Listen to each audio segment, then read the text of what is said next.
Para empezar a hablar sobre este tema, obviamente tenemos que empezar con el concepto propio de derecho romano.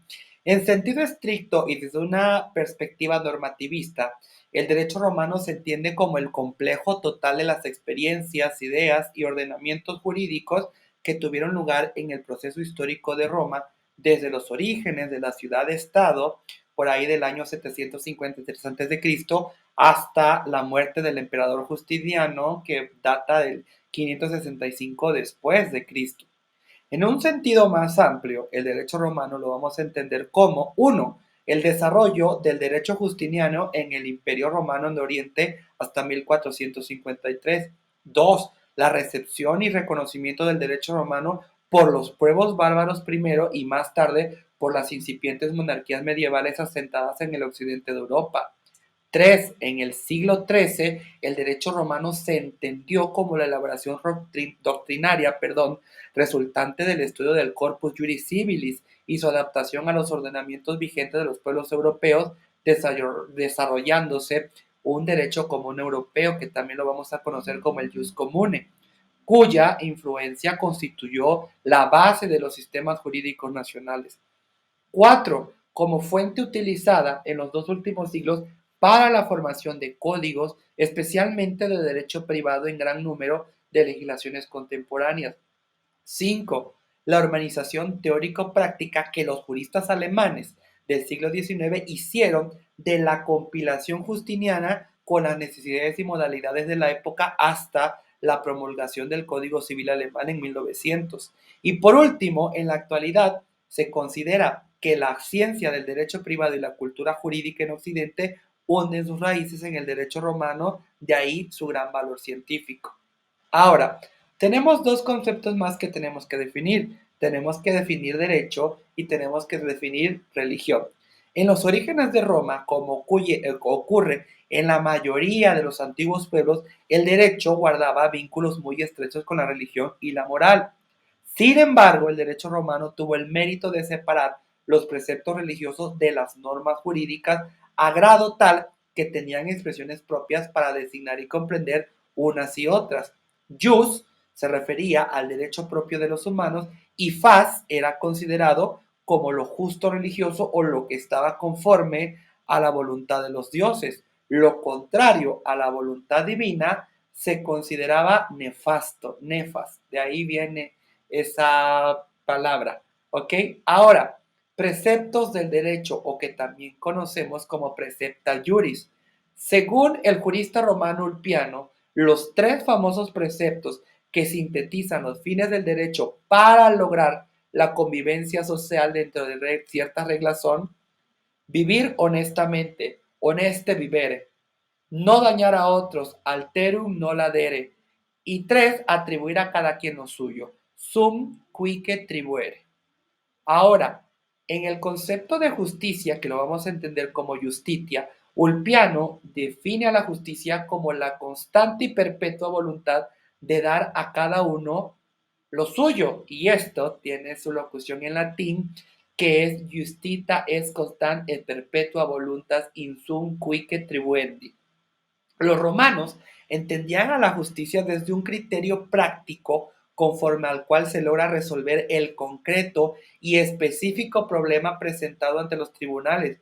Sin embargo, esta definición no señala el modo de lograr dar a cada uno lo suyo, toda vez que en esto radica el permanente trabajo del jurista que busca la justicia al hacer la ley y además aplicarla.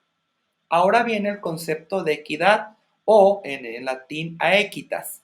La equidad, alude a la adecuación que el derecho tiene de aplicarse al caso concreto, esto es, la justicia del caso concreto. En caso contrario, el derecho conduciría a la máxima injusticia, summum ius summa iniura. Durante la época preclásica y clásica, equidad era entendida como un valor ideal y con el que se justificaba la norma. En cambio, en el derecho justiniano se entendía como un criterio regulador de los conflictos, criterio al margen y contrapuesto a la norma positiva y basado en concepciones cristianas como las de piedad, caridad, benevolencia, benignidad. La evolución del derecho romano busca dotar de equidad a las soluciones excesivamente rigurosas y formalistas del derecho civil, con lo cual el primitivo derecho se universaliza. Y ahora tenemos otro concepto que seguramente ustedes ya lo estarán estudiando mucho, que es el de jurisprudencia, la jurisprudencia.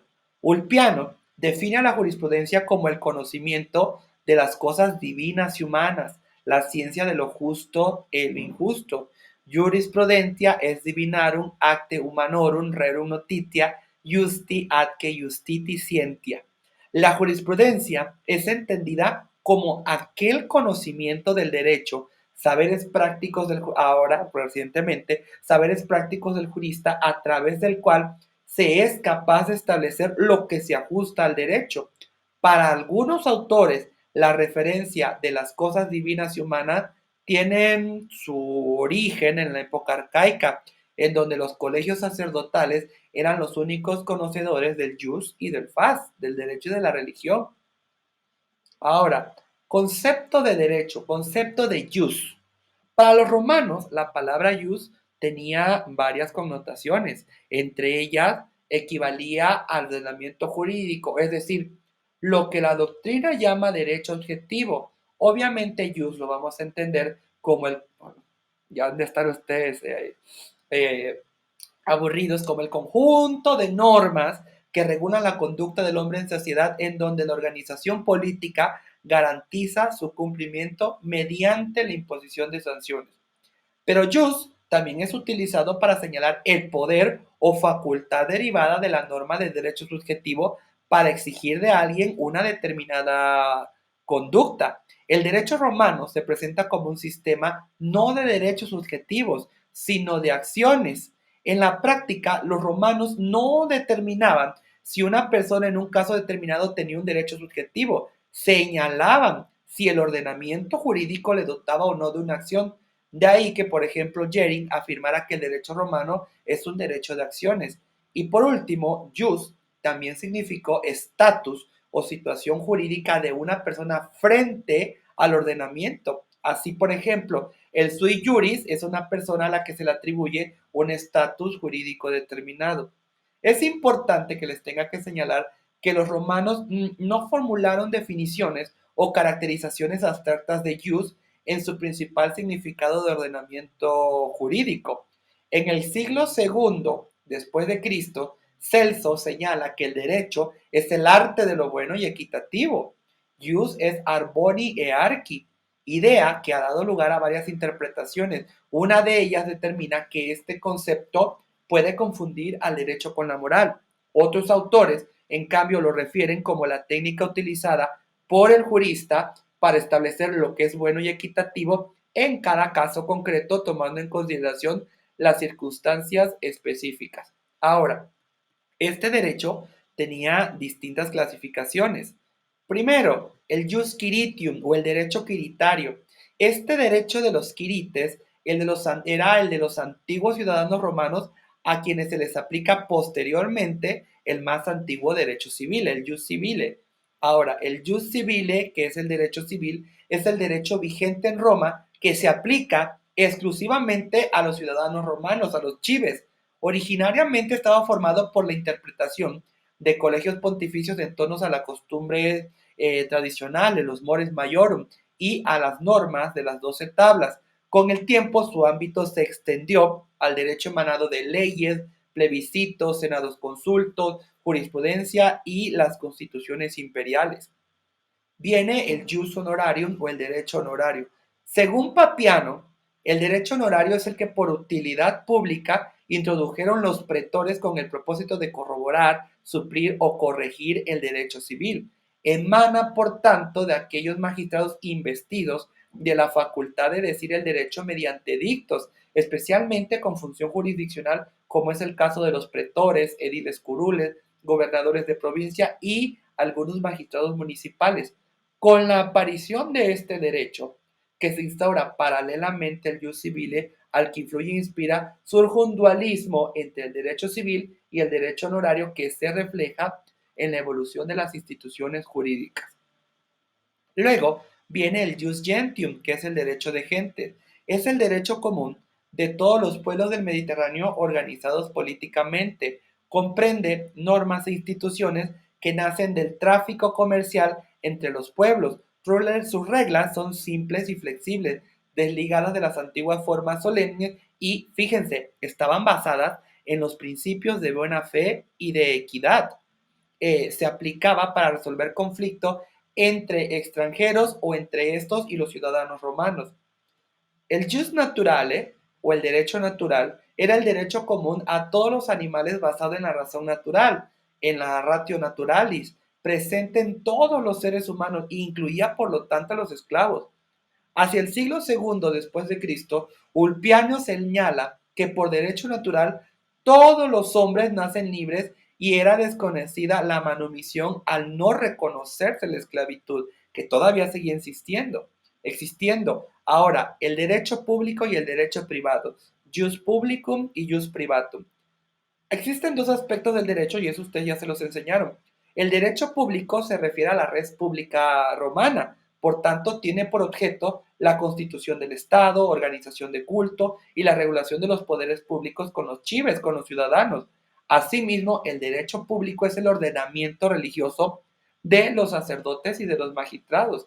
En cambio, el derecho privado es la rama del derecho que regula las relaciones entre particulares. Y luego también tenemos el jus comune y el jus singulari, el derecho común y el derecho singular. El derecho común es el conjunto de normas que son de aplicación general para toda la población. En cambio, el derecho singular es el que va contra el tenor de la razón porque ha sido la autoridad quien lo introduce, quien lo constituye y le da alguna utilidad. Esta se trata de una norma que se aparta de la ratio juris, de la lógica jurídica que se estructura en el común vigente por caso de utilidad pública. Es decir, el derecho singular únicamente constituye un derecho singular. Y luego tenemos, por último, para terminar la clase, el jus scriptum y el jus non scriptum, el derecho escrito y el derecho no escrito. El derecho escrito es aquel declarado por la ley o cualquier otra fuente autoritaria que pueden ser leyes, plebiscitos, senados consultos, edictos de magistrados o constituciones imperiales. Obviamente tiene que estar escrito. Y el derecho no escrito, en cambio, no tiene una fuente autoritaria de creación como lo es la doctrina, aunque exista por escrito. Justiniano señalaba que procede del uso o costumbres transmitidas de generación en generación, de manera que su existencia dependerá del uso cotidiano y respeto que por éste se observe. En un primer momento, la costumbre se denominó mores. Posteriormente, en el derecho posclásico, se utilizó también el término de costumbre llamándose consuetud.